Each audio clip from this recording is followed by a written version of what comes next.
जमाई बोलिए। मानक जी मेरी आवाज आ रही है? आ रही है, बोलिए बोलिए। जी जी, देखिए इसको कहते हैं पॉलिटिकल डेस्परेशन, हताशा, निराशा। जब बारात आ जाती है तो तय करते हैं कि खाने का मेन्यू क्या होगा। मजा आ रहा है। और अजय आलोक जी को बहुत ज्यादा मुगालता है कि जितने भी मुसलमान चेहरे टेलीविजन में बैठेंगे वो सब विरोध करेंगे। अरे इतना काहे मुगालता पाल के रखते हैं? हम विरोध नहीं कर रहे हैं, हम तो कह रहे हैं लाइए ना। नहीं सुन लीजिए, मैंने तो बोला नहीं क्या विरोध करेंगे। कोई गिल्टी कॉन्शियस नहीं, आप मुगालते पाल के रखते हैं। आप गिल्टी कॉन्शियस हम तो आप देखिए अभी कैसे यहाँ से, मैंने नहीं बोला कि आप विरोध करेंगे।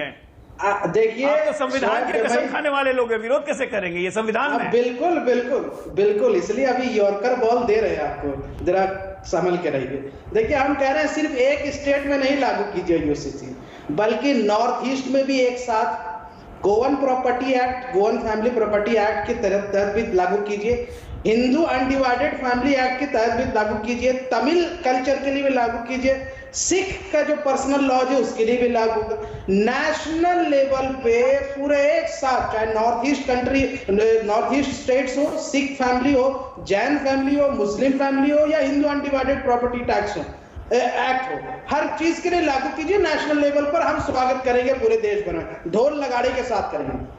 मैं तो चाहता हूं कि आप हिंदू अनडिवाइडेड प्रॉपर्टी एक्ट खत्म करके जो है अपनी बेटियों को भी बाप की जायदाद में हिस्सा दे। मुसलमान का पर्सनल लॉज है ना, बाप की जायदाद में बेटी को हिस्सा मिलता है। कहाँ है आप? वो कब का हो चुका है? अरे इनको बता दीजिए कब का हो चुका है। वो अनडिवाइडेड प्रॉपर्टी कब का हो चुका है? शादी के बाद की बात कर रहा हूं मैं।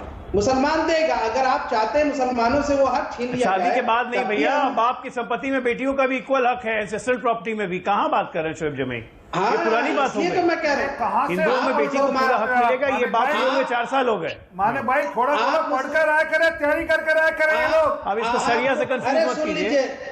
आप मुसलमानों से अगर ये हक छीनना चाहते हैं तो हम शरिया से कंफ्यूज मत कीजिए। झूठ बोलते, हमने किसी एक ने मुसलमान की बात नहीं करी। आप उसको हिंदू मुसलमान करे हो, इलेक्शन नहीं बोल रहे। देखते हैं कि आपकी सरकार कैसी है। इतना डेस्परेशन क्यों नहीं बोला आपके ऊपर? किसी मुसलमान की बात, इतना डेस्परेशन क्यों है? कैसा हो? अच्छा 1 second, RP Singh ji 1 second रुकिएगा, 1 second रुकिएगा, 1 second. Shoaib जमाई, आप ये जो तीर चला रहे हैं ना शोएब जमाई, रूलिंग पार्टी पर, बीजेपी पर, इससे साफ पता लगता है कि आप खुद भी स्टैंड नहीं ले पा रहे हैं यूनिफॉर्म सिविल कोड पर। आप ये कहकर कि पूरे देश में लागू करिए, भाई एक स्टेट में लागू हो गया तो उसमें क्या दिक्कत है बताइए, एक एक करके कहिए सही है गलत है, बोलिए। इसी को कहते हैं experiment, control experiment. Population bill पर बीजेपी के ही एमपी हैं, राकेश जी आपके साथ चैनल पे आते रहे, उन्होंने प्राइवेट मेंबर बिल लेके आए थे ना पार्लियामेंट में। उस बिल के अगेंस्ट में बीजेपी सरकार के मंत्री ने खुद उठ के पार्लियामेंट में कहा था कि भाई देश में पॉपुलेशन कंट्रोल बिल या जनसंख्या नियंत्रण कानून की जरूरत नहीं है। तो जो गेंद आप पब्लिक की तरफ फेंकना चाह रहे हैं या मुसलमानों की तरफ फेंकना चाह रहे हैं, वो मैं आपके पाले में डाल रहा हूं। आप बता दीजिए। नहीं आप सुनिए, अब आप सुनिए ना, नहीं मैं कंप्लीट कर लूं।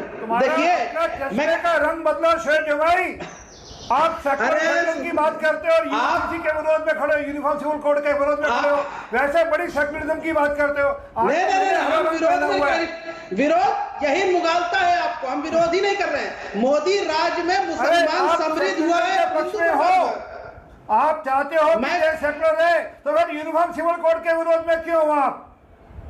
और राज्य में होगा तो बाकी जगह भी होगा, उसमें क्या है? आज उत्तराखंड में, आज वहां पर गुजरात में शुरू हुआ है, आस्ता आस्ता करके पूरे राज्य में, देश में होगा। अच्छा 1 second, RP Singh ji 1 second रुकिएगा, 1 second रुकिएगा। मैं इस डिबेट को वापस चुनाव पे ला रहा हूं। शोएब जमाई मैं चाह रहा हूं जरा चुनाव से जोड़कर इस पर बोलिएगा। शोएब जमाई 1 सेकंड, मैं आप ही से बात कर रहा हूं, आप ही बोलिएगा। शोएब जमाई, मेरे साथ अजय उमट भी आ गए हैं, लेकिन पहले शोएब जमाई सीधा सीधा ये बताइए, चुनाव में आपको लगता है कि बीजेपी को इन मुद्दों से फायदा होता है और इस बार गुजरात में भी होगा, इसीलिए कांग्रेस और आम आदमी पार्टी स्टैंड ही नहीं ले पा रहे इस मुद्दे पर? नहीं मैं ऑनेस्टली बात बताऊं, भले ही लोग आपको, इसको कहते हैं पॉलिटिकल मिराज या मतलब हिप्नोटाइजेशन, लगता है आपको कि सब विरोध कर रहे हैं लेकिन अंदर अंदर बहुत खुश हैं। मोदी राज में मुसलमान समृद्ध हुआ और हिंदू बर्बाद हुआ है। अरे भाई नौकरी का झांसा दिया तो सब हिंदू युवा थे ना, 2% तो मुसलमान नौकरी करते हैं, तो 98% हिंदुओं को धोखा मिला। किसान का वादा जो किया था डबल आय का, वो तो सारे हिंदू किसान थे, उनको धोखा मिला। मुसलमान कुरैशी जो है दाएं बाएं कर रहे हैं, मुद्दे पर नहीं आ रहे आप।